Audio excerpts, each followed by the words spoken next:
Today let's make peanut butter from the scratch. It is very tasty but need little bit of patience, but it's worth it. It's smooth and very sweet peanut butter is ready.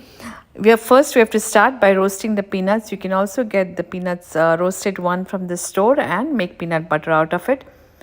So here I have a detailed video instructions on how to roast peanuts, but I'm just going to give very few instructions. Make sure the gas is on low when you roast the peanuts, because if you put it on a high flame, then they will get roasted from outside and inside they will remain raw.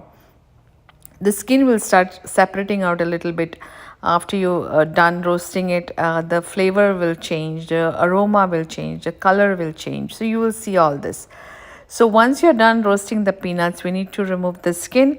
There are many people who use the peanuts with skin, so it's your choice. So I'm going to remove the skin after they're a little bit cooled down, not completely cooled down, because it's easy to remove the skin of the peanuts when they are warm. The skin come off very easily. So I'm going to put this in the kitchen towel and just rub it so that all the skin is removed.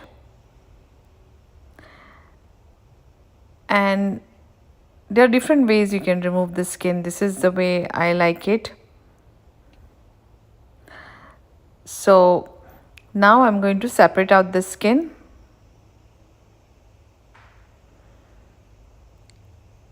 And put it in the blender when it's cooled down. So when in the blender, add a pinch of salt and make sure you blend it for a few seconds and give blender a rest, because the blender gets heated very quickly and that can burn the machine.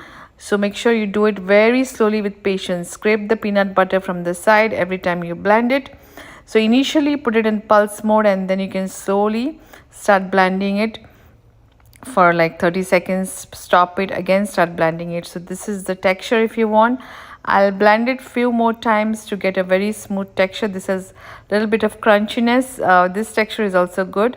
So I'm going to start blending it for a few times more, and this is the smooth texture I have. Store it in an airtight container. Use it on bread, smoothies, on your desserts, and do try this and let me know if you have any questions or comments. Thank you.